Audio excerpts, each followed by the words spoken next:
The film opens with a group of drug dealers conducting a transaction behind their base, while inside, a full-scale narcotics operation is underway. Unbeknownst to them, a team of former British SAS operatives silently infiltrates the facility under the cover of a skilled sniper.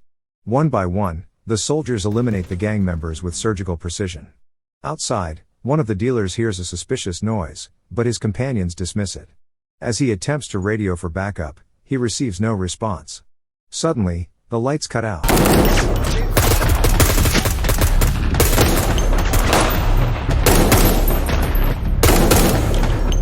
The soldiers corner the final gangster, presenting him with a photograph and demanding identification. When he fails to provide any useful information, they execute him. The team then seizes the cash, gathers the drugs, and their leader, Andy, sets the building ablaze. 9 days earlier, we are introduced to Andy, a retired SAS soldier living a quiet life and working at a local hardware store. He's summoned to a meeting with his young manager regarding a verbal altercation with a coworker. The manager, aware of Andy's military past, attempts to assert authority, but Andy's cold, unflinching stare quickly silences him. Later, Andy visits his therapist, Joanne, where it's revealed he suffers from blackouts and deep feelings of isolation. Joanne encourages him to maintain his journal and reconnect with old friends. As she speaks, Andy is drawn into a flashback from his deployment in a desert war zone. His unit, awaiting air support, comes under heavy fire from insurgents. During the chaos, a young militant charges their position. Harper, one of Andy's comrades, pleads with the boy to stop but is ultimately forced to shoot him. Back in the present, Joanne asks Andy whether he believes his fallen comrades are in a better place.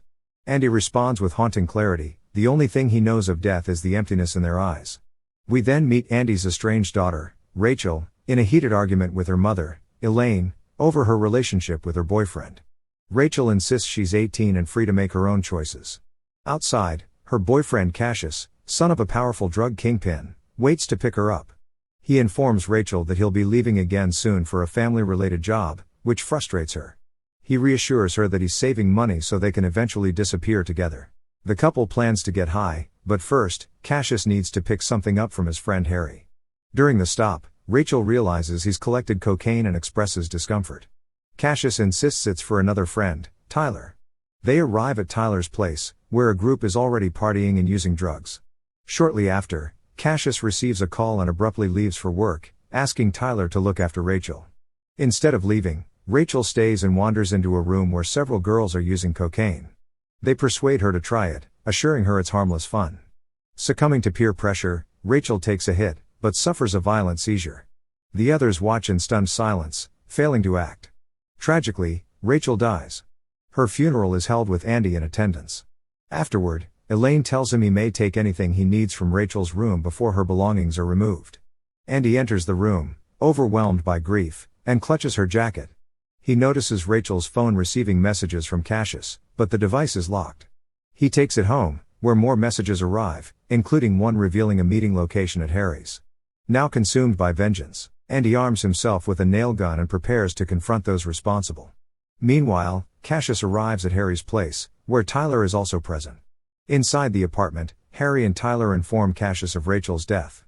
Overcome with rage, Cassius lashes out at Tyler, blaming him for failing to protect her. Tyler explains he had briefly stepped away from the party. Upon learning the location of Rachel's burial, Cassius storms out in anger. Outside, Andy unknowingly passes Cassius without exchanging a word. He then kills the man guarding the entrance, likely an innocent bystander, and forcefully enters the building. Inside, Andy eliminates everyone in sight with brutal efficiency. He interrupts one man in the middle of an intimate encounter and kills him instantly. Another man, alerted by the commotion, grabs a weapon but is swiftly overpowered and strangled. After catching his breath and retrieving a pistol, Andy confronts Tyler and Harry. He shoots Tyler dead and seizes Harry, demanding to know the identity of someone named Cassius. Suddenly, another man attacks Andy, suffocating him with a plastic bag.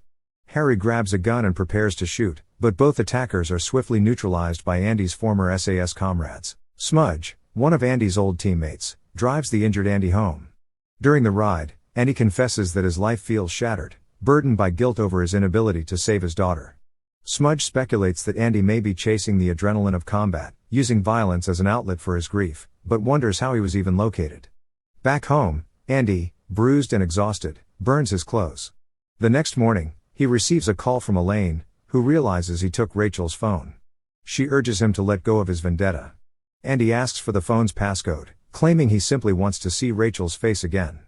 Elaine reluctantly provides it, cautioning him to be careful.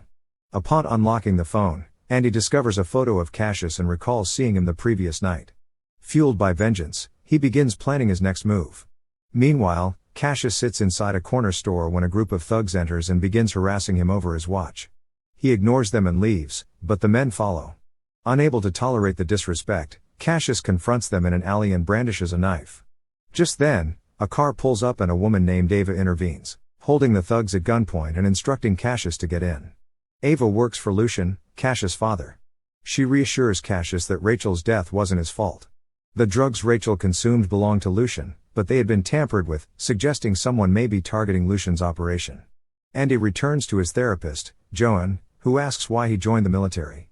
He explains that he was young and idealistic, hoping to make a difference, but instead endured profound losses. Later, Andy meets his old comrades at a pub and shares what he discovered on Rachel's phone. He's determined to find those responsible. Smudge warns Andy that after his recent assault, he's now a wanted man, and will need serious firepower. Harper drives Andy to a hotel to meet an arms dealer named Leon, from whom Andy acquires a high-powered rifle. Leon, aware of Andy's involvement in the downtown attack, warns him that he's ignited a dangerous conflict. After leaving, Leon attempts to contact someone named Kalen. Moments later, Andy returns, shoots Leon in the leg, and demands to know who Kalen is, pressing a blade to his chest. A man bursts into the room, but Harper quickly shoots him dead. Andy leaves Harper behind to extract information from Leon. Elsewhere, Ava and Cassius wait outside a convenience store for a routine pickup, but Cassius senses something is off. Despite Cassius' concerns, Ava insists on entering the store alone. Moments later, a masked assailant follows her inside, and gunfire erupts. Cassius rushes in to rescue a wounded Ava but is quickly captured. Both are taken to a remote quarry where they come face to face with Kalen, a former distributor for Lucian. Kalen accuses Ava of conspiring with Lucian to sabotage his operation by tampering with the product. Suddenly, gunfire breaks out. Cassius takes cover behind a vehicle as men fall around him. Amid the chaos, Ava is shot. Cassius escapes in a nearby van while Andy fires at him. The van breaks down on the roadside, and Cassius, disoriented, is picked up by his father. Back at the quarry, Ava is found alive but critically injured. She manages to speak, mentioning Cassius. Andy attempts to execute her, but Smudge intervenes. Ava reveals that Cassius can be found at a warehouse where his father works. She dies shortly after, and Smudge begins to question whether their mission has gone too far, and whether Andy has changed. Meanwhile, Cassius confronts Lucian, blaming him for Rachel's death due to the tainted product. Lucian deflects, claiming Cassius should have stayed away from Rachel. He admits to eliminating Kalen, who had become greedy and posed a threat to his empire. Lucian also reveals that Andy is pursuing revenge and that Cassius is now a target. Andy and his team gear up and raid the warehouse, only to find it empty. They suspect Ava may have tried to protect Cassius. The following morning, Andy, still consumed by grief, misses a call from Elaine. He's startled to hear her terrified voice pleading for help as intruders break into her home. Andy's residence comes under heavy fire. He neutralizes one attacker, grabs his rifle, and joins his team outside. They are pursued by gunmen but manage to disable one of the vehicles and gain ground. The hit squad encounters an abandoned truck, unaware that Andy's team is lying in wait. From the tall grass, they ambush the attackers with tactical precision and continue their escape. Soon, another vehicle gives chase, forcing Andy's team into a second ambush. They hold their position and return fire, eventually retreating into a building. Low on ammunition and surrounded, the situation grows dire. Hitmen infiltrate the building, but Harper silently eliminates one with a blade. The team begins picking off the intruders one by one. Andy and Harper capture a surviving assailant and interrogate him about Elaine's whereabouts. The man claims ignorance but offers a lead. Lucian, informed of the failed assault, prepares to flee with cases. As they load into their vehicle, Andy emerges from the shadows and confronts Lucian at gunpoint. Lucian shares a disturbing confession. Elaine reminded him of his late wife, who once tried to take Cassius away from him. In response, Lucian had her chained, beaten, and ultimately killed. Andy, disgusted, accuses Cassius of being responsible for Rachel's death.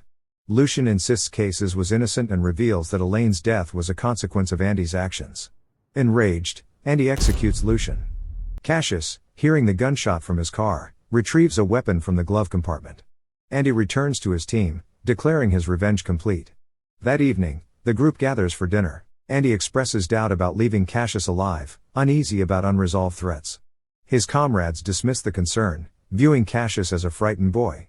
Suddenly, gunfire erupts. All three men are killed. Cassius stands over them, pistol in hand. It's revealed that Andy's comrades had already died in combat, and he had been operating alone throughout his mission. Cassius confronts Andy, gun drawn. Andy, unflinching, stares down the barrel, ready to face his fate. Cassius shoots him in the stomach and leaves him bleeding in the diner. The film ends. Please subscribe for more recaps. Have a great day.